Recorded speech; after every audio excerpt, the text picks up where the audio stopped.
민생을 걱정하는 야당이 그립습니다. 야당은 아무래도 국정 발목 잡기, 국정 팔목 잡기에 이제는 국정 몸통 잡기라는 고질병을 갖고 있는 것 같습니다. 야당은 오늘 아침 10시에 예정된 본회의를 앞두고 자당 의원들에게 불참을 통보했습니다. 상의도 없이 여야 합의를 뒤집은 일방적인 파행입니다. 오늘과 같은 야당의 본회의 파행 꼼수는 전례가 없는 일입니다. 게다가 그 이유를 들어보면 무척이나 당혹스럽고 기가 막힐 지경입니다. 야당이 본회의를 파행시키며 주장하는 것은 결선 소위 내 특수활동비 개선 소위 관련 문제입니다. 특수활동비는 기밀 유지가 요구되는 정보 수사 그리고 이에 준하는 국정 수행 활동 등에 필요한 경비입니다. 이를 두고 야당은 경비 내용을 공개하라고 주장하고 있습니다. 선례가 없는 사항입니다. 게다가 이는 또다시 반복된 국정원 흔들기일 뿐입니다. 야당의 국정원 흔들기는 한반도의 안보 현실을 외면한 자해에 가까운 행위입니다. 한반도가 군사적 대치 상황까지 직면했던 것이 불과 며칠 전입니다. 민생과 국민의 안위에는 관심 없는 야당의 행태에 참담함을 금할 수 없습니다. 국민의 민생을 걱정하는 야당이 그립습니다. 국민들은 그런 야당을 언제쯤 볼 수 있을까요? 국민들의 흐르는 눈물을 함께 닦아줄 수 있는 그런 야당, 청년 일자리 창출을 비롯한 민생, 경제 활성화 법안에 협조하는 야당으로 돌아오길 강력히 촉구합니다.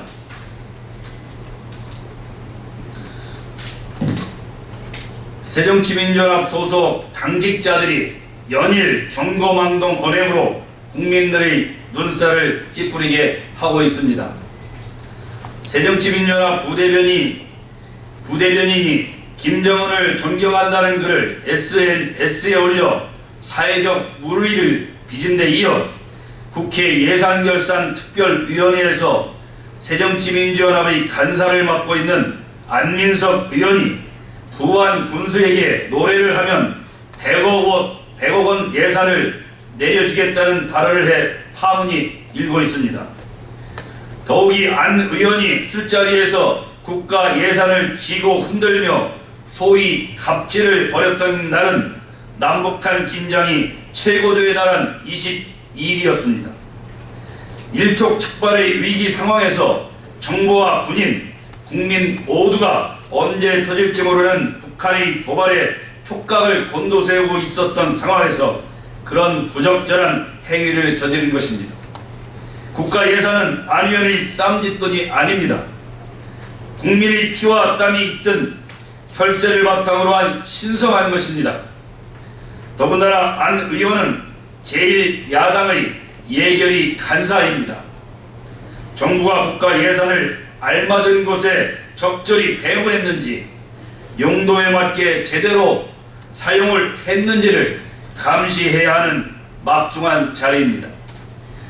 국민의 신성한 혈세를 가지고 내려주겠다는 표현까지 써가며 갑질을 행한 안민석 의원은 예결위 간사로서 자격을 이미 상실했습니다. 새정치민주연합은 이번 사태에 대해 대국민 사과하고 안 의원을 즉각 예결위 간사직에서 사퇴시켜야 할 것입니다. 그것이 국가의 안위와 발전을 위해 기꺼이 혈세를 납부한 국민들에 대한 최소한의 도리일 것입니다. 만약 새정치민주연합이 대국민 사과와 안 의원의 예결위 간사직에서 사퇴시키지 않을 경우 국회 윤리 제소 등 모든 조치에 나설 것을 알려드립니다. 새정치민주연합 문재인 대표가 한명숙 전 총리를 구제하기 위해 재심 청구가 가능한지, 추징금 모금이 가능한지를 검토해보라고 지시했다고 합니다. 제1야당에서 대선 후보까지 지내고 현재 당 대표를 맡고 있는 문 대표가 정말 이런 취지의 발언을 했다면 이는 국민을 우롱하는 행태입니다. 새정치민주연합은 여당과 함께 국회를 이끌어가는 한 축으로 대한민국의 법을 바꾸고 만들고 하는 입법의 주체입니다. 이번 대법원의 판결도 바로 그 법을 바탕으로 법원이 판결을 내린 것입니다. 그럼에도 불구하고 대법원의 판결을 누구보다 앞장서서 비판하고 일반적이지 않은 방법을 동원해 특정인 구하기에 나선 것은 모렴치한 행위입니다. 이는 대한민국의 법체계의 근간을 흔드는 행위이고 삼권분립 원칙에도 위배되는 행위입니다. 더군다나 소속 국회의원이 다른 것도 아닌 불법 정치자금을 수수한 혐의로 실형을 선고받고 수감됐습니다. 제대로 된 당 대표라면 물의를 일으켜 국민들께 송구스러운 마음을 갖는 것이 먼저일 것입니다.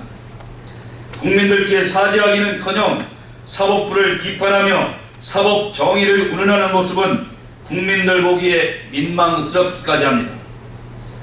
우리 헌법 제11조 1항은 모든 국민은 법 앞에 평등하다고 되어 있습니다. 제1야당이 국가의 헌법을 무시하고 사법부의 권위를 무너뜨리면 결국 그 피해는 고스란히 국민들께 돌아갈 것입니다. 문 대표는 지금이라도 소속 의원의 비위 행위에 대해 국민들께 사죄해야 합니다. 원하는 판결이 아니라고 사법부를 흔들어대는 경솔한 행태를 그만두고 증거와 법리에 따른 법의 심판을 올바른 눈으로 보기를 진심으로 바랍니다. 새정치민주연합이 정부의 개별 소비세 인하 방침과 관련해 불평등을 더욱 악화시킬 우려가 크다며 적극 반대하고 나섰습니다. 하지만 개별 소비세 인하는 내수 활성화를 통해 우리 경제에 활력을 불어넣기 위한 정책입니다. 특정 업체의 이익이 아니라 국민 경제 전체의 이익을 위한 일입니다. 우선 승용차 판매는 소비에서 차지하는 비중이 매우 큽니다. 전체 소비 판매의 10.1%, 내구재 판매의 41.6%로 단일 품목으로는 최대의 비중을 차지하고 있습니다. 산업 측면에서 고용 비중이 제조업의 9.9%에 달해 일자리와도 밀접한 관련이 있어 내수 진작을 위해 반드시 필요한 정책입니다. 골프장 관련 대책도 국민 누구나 부담없이 골프를 즐길 수 있도록 이용료를 낮추고자 하는 것으로 부유층의 혜택이라는 말은 어불성설입니다. 우리나라 골프 인구는 약 470만 명 수준으로 더 많은 국민들이 참여하기를 희망하는 생활체육입니다. 더욱 이번 정책은 대상을 해원제 골프장에 비해 이용료가 저렴한 대중 골프장에 한정시켰습니다. 이는 일부 부유층이 아닌 일반 국민들의 접근성을 높이겠다는 취지입니다. 내수시장을 활성화시키고 많은 국민이 희망하는 생활체육을 문턱을 낮추자는 정책을 색안경을 끼고 보며 불평등을 운운하는 것은 옳지 못한 자세입니다. 정부 정책이라면 무턱대고 비판부터 하고 보는 습관은 국리민복에 아무런 도움이 되지 않는다는 점을 명심해야 할 것입니다. 이상입니다.